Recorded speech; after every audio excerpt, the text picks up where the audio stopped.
Hello everybody, welcome back to my channel. आज हम बहुत ही इंपॉर्टेंट टॉपिक के बारे में डिस्कस करने जा रहे हैं जिसका नाम है अफेकिया। तो आइए फिर देखते हैं क्या है अफेकिया, और उसके साथ एक रिलेटेड टर्म भी है दैट इज स्यूडोफेकिया, उसको भी आज हम देखेंगे। तो चलिए फिर स्टार्ट करते हैं बिना किसी देरी के।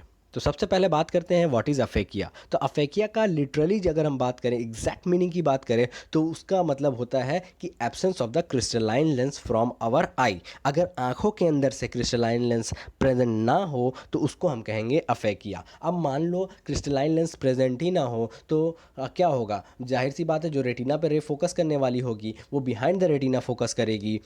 तो उस कंडीशन को हम बोलते हैं हाइपरमेट्रोपिया। तो आपको ये चीज़ समझ में आ रहा होगा कि लेंस के एब्सेंस होने से जो हाइपरमेट्रोपिया प्रोड्यूस होता है। ठीक है, अब बात करते हैं ऑप्टिकल पॉइंट ऑफ व्यू से। तो अगर हमारा लेंस प्रेजेंट है भी और वो थोड़ा सा पोस्टीरियरली डिसलोकेट हो गया, मतलब पोस्टीरियर डिसलोकेट नहीं कहूँगा मैं, थोड़ा पोस्टीरियरली शिफ्ट हो गया टुवर्ड्स द रेटिना, तो हम कहेंगे कि वो भी पेशेंट अफेकिया है, ऑप्टिकल पॉइंट ऑफ व्यू से बात करें तब। ठीक है, तो हम ऐसा कह सकते हैं, अगर हम एग्जैक्ट टर्म्स में बात ना करके अगर हम जनरली अगर हम बोलें तो हम ये कह सकते हैं कि ऐसा condition of the eye sorry ऐसा कंडीशन ऑफ द लेंस जो कि आपका hypermetropia with high degree produce करा दे, that is termed as aphakia. Causes की अगर हम बात करें तो सबसे पहले कॉज आता है congenital absence of the lens. ठीक है, लेंस आपका पैदा होने से के साथ साथ ही आपका एब्सेंट है, तो उस केस को हम कहेंगे कॉन्जिनाइटल, और ये केस बहुत ही ज़्यादा रेयर होता है। अब जहाँ ज़्यादातर अगर आप पढ़ोगे तो आपको कॉन्जिनाइटल केसेस में रेयर थिंग ही मिलेगा। ठीक है, बात करते हैं कि अगर कोई बच्चा खेल रहा है, उसकी आंखों में चोट लग गया और चोट लगने की वजह से उसका जो लेंस है वो डिज़ोल्व हो जाए इनटू द विट्रियस, इसको और उस केस में भी क्या होगा, लेंस तो एब्सेंट हो गया और हम इस केस में आपको अफेकिया हो जाएगा, उस बच्चे को अफेकिया हो जाएगा। तो बात करते हैं posterior dislocation of the lens, जो मैंने पहले भी डिस्कस कर दिया आपसे कि पोस्टीरियर डिसलोकेशन हो जाएगा, तो इसको कहेंगे ऑप्टिकल अफेकिया। अब सिम्टम्स की बात करते हैं तो सिम्टम्स में सबसे पहले डिफेक्टिव विज़न होगा। अब विज़न में तो डिफेक्ट आना लाजमी है, क्योंकि आपका एक तो आपका हाइपरमेट्रोपिया है, उसके साथ साथ आपको एकोमोडेशन भी आपका एकोमोडेशन भी जो है लॉस्ट है। और दूसरा है एरिथ्रोफाइसिया एंड साइनोप्सिया, मतलब आपका जो इमेज दिखेगा आपको ब्लू और रेड इमेज दिखेगा। साइंस की बात करते हैं कि क्या क्या साइंस हमें दिखेंगे, तो सबसे पहला है ये anterior chamber is deeper than the normal. ठीक है, प्यूपिल is jet black in colour, प्यूपिल जो है जेट ब्लैक कलर का होगा, और ये बहुत ही इंपॉर्टेंट पॉइंट है जो कि आपका क्वेश्चंस पूछा जा सकता है एमसीक्यू के अंदर। ठीक है, अब बात करते हैं थर्ड पॉइंट है, पहले मैं फोर्थ देख लेता हूँ फिर हम थर्ड को थोड़ा डिटेल में डिस्कस करेंगे। फिर है fundus examination, so hypermetropic small disc, fundus examination करेंगे तो स्मॉल डिस्क हमको मिलेगा हाइपरमेट्रोपिक। ठीक है, ये तो क्लियर बात हो गया। अब बोलता है कि पुरकंजी इमेज शोज ओनली 2 इमेजेस। अब ये पुरकंजी इमेजेस है क्या? तो बेसिकली ये आपका आई है। ठीक है, तो पुरकंजी इमेज, इमेज कब फॉर्म होता है? जब भी किसी ऑब्जेक्ट का रिफ्लेक्शन आता है। ठीक है, तो आँखों के अंदर भी तो ऑब्जेक्ट्स है, ये आपका कॉर्निया है और लेंस है, तो ये दो ऑब्जेक्ट है। ठीक है, object number 1 and object number 2। तो इनका रिफ्लेक्शन से कुछ इमेज बनेगा, तो उसी इमेज को हम बोलते हैं पुरकिंजी सेशन इमेज। और Purkinje Sanson image 4 total form होता है। पहला होता है आपका एंटीरियर ऑफ द कॉर्निया, पहला होता है एंटीरियर कॉर्निया से, दूसरा होता है पोस्टीरियर कॉर्निया से, तीसरा होता है एंटीरियर लेंस से, और चौथा होता है posterior part of the lens से। तो 4 पुरकिंजी इमेज फॉर्म होते हैं। ठीक है, तो 4 पुरकिंजी इमेज फॉर्म होते हैं। अब आप यहाँ पे दिमाग लगाओ कि आपका लेंस तो एब्सेंट है, मतलब अफेकिया पेशेंट में लेंस तो एब्सेंट होता है, तो लेंस जब एब्सेंट है तो कितने इमेज फॉर्म होंगे? जाहिर सी बात है anterior cornea and posterior cornea से इमेज फॉर्म होंगे, तो 2 images are seen in the aphakia patient.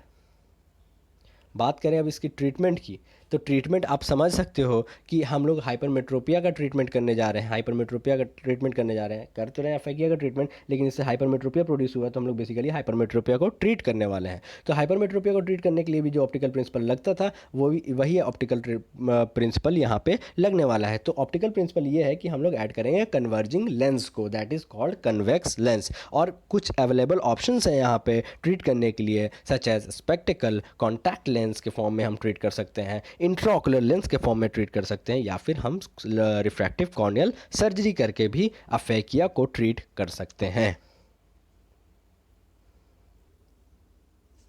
तो बात करते हैं इन मोडालिटीज़ के बारे में। तो कुछ इनके एडवांटेजेस हैं और कुछ डिसएडवांटेज हैं, डिसएडवांटेजेस हैं। तो क्या है इसके एडवांटेजेस और क्या है इसके डिसएडवांटेजेस, वो हम आज देखेंगे। तो एडवांटेजेस की बात करें, सबसे पहले स्पेक्टिकल के एडवांटेजेस की बात करते हैं। तो सबसे पहली बात तो ये चीप होते हैं और आसान होता है भाई ये इसको यूज़ करने के लिए, ठीक है, कोई भी इसको यूज़ कर सकता है।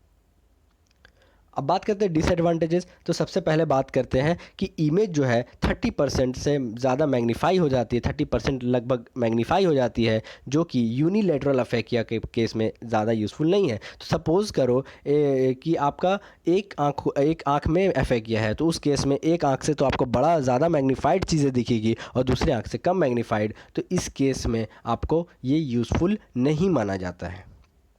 और क्यों नहीं माना जाता वो मैं अगले लेक्चर्स में डिस्कस करूंगा। आने वाले टाइप पे एनाइसोमेट्रोपिया का केस हो सकता है इस केस में। तो अब बात करते हैं कि problems of chromatic and spherical aberrations हो सकता है। यहाँ पे क्रोमेटिक या स्फेरिकल एबरेशंस हो सकता है ड्यू टू थिक लेंसेज। अब थिक ग्लास थिक हो जाता है हाई पावर की वजह से, जिसकी वजह से क्रोमेटिक और स्फेरिकल एबरेशंस दिखने मिलता है।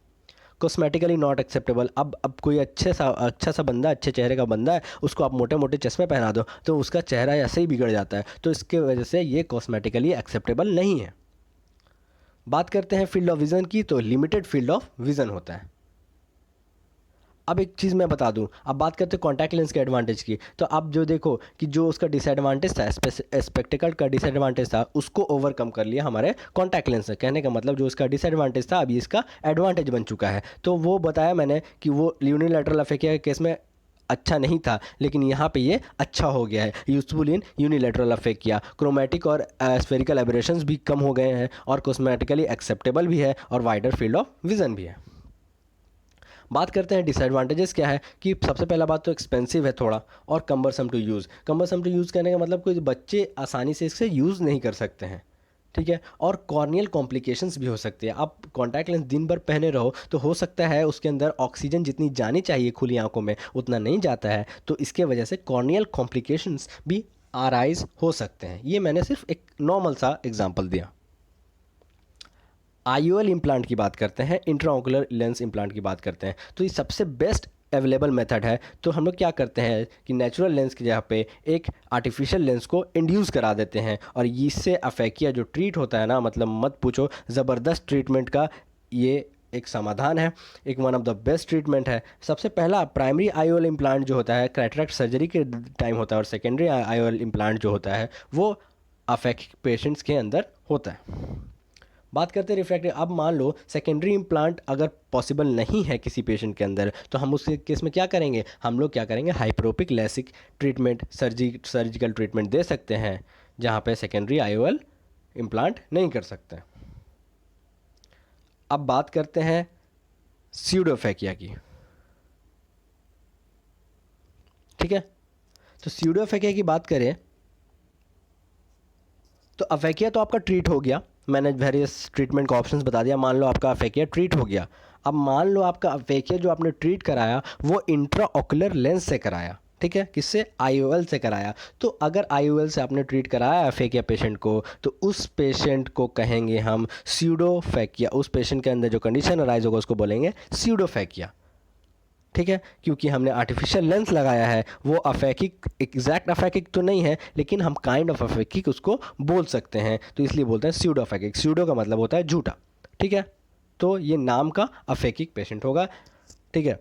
अब बात करते हैं कि रिफ्रैक्टिव स्टेटस। तो अफेकिया में तो डायरेक्ट मैंने बोला कि हाइपरमेट्रोपिया ही होगा भैया, ठीक है। अब यहाँ पे आपका मायोपिया भी हो सकता है या हाइपरमेट्रोपिया भी हो सकता है। तो मायोपिया कब होगा, हाइपरमेट्रोपिया कब होगा, वो मैं बता देता हूँ। तो अब देख लो, मायोपिया जो होगा आपका कब होगा? जब lens power normal power exact power से ज़्यादा हो जाए, ठीक है। लेंस का जो पावर है, मान लो लेंस का पावर था x, ठीक है, और x+1 हो जाए तो इस केस में हम लोग हो जाएंगे मायोपिक।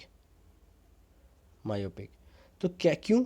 अब जैसे मान लो ये लेंस है, इसका पावर x+1 हो गया मान लो, अब यहाँ से जो रेज जाएगा तो इसको ज़्यादा कन्वर्ज कराएंगे, और ज़्यादा कन्वर्ज कराने से पहले इतना ज़्यादा कन्वर्ज करा देंगे कि ये रेटिना से पहले ही मिल जाएगा, फोकस कर जाएगा। तो इस कंडीशन को कह देंगे मायोपिया प्रोड्यूस हो जाएगा due to the over correction. उसी तरीके से अंडर करेक्शन की बात करें तो मान लो एग्जैक्ट पावर था x, उसमें से कुछ कम रह गया, अंडर करेक्शन रह गया, तो इस केस में हाइपरमेट्रोपिया प्रोड्यूस हो जाएगा। क्यों? क्योंकि लेंस जो है जितना कन्वर्ज कराना चाहिए उतना कन्वर्ज नहीं करा पाएगा, जिसके वजह से जो रेज आपका रेटिना पे मिलना चाहिए था वो बिहाइंड द रेटिना मिलेगा, और इस कंडीशन को हम जानते हैं कि हम हाइपरमेट्रोपिक बोलते हैं, ठीक है। बात करते हैं साइंस ऑफ स्यूडोफेकिया की। तो साइंस की बात करें तो इसके अंदर सर्जिकल स्कार्स देखने मिल सकते हैं, क्योंकि ये सर्जिकली इम्प्लांटेड आईओएल होता है, इसीलिए हम बोलते हैं surgical scars may be seen. Purkinje image, अब जाहिर सी बात है पुरकिंजी इमेज तो 4 ही ना बनेंगे भैया, क्योंकि अब तो लेंस आ गया, तो अब पुरकिंजी इमेज 4 बनेंगे। और इसके अंदर पीपल का जो कलर होगा ये बहुत इंपॉर्टेंट है, वहाँ पे जेट ब्लैक था, यहाँ पे थोड़ा ब्लैकिश कलर होगा, लेकिन जब लाइट आप थ्रो करोगे पिपलरी एरिया में तो शाइनिंग रिफ्लेक्स जो है वो ऑब्जर्व होंगे। आई होप आपको ये वीडियो बहुत पसंद आया होगा, और अगर आपको पसंद आया है तो please give a like, subscribe and share to my channel. Thank you and have a nice day.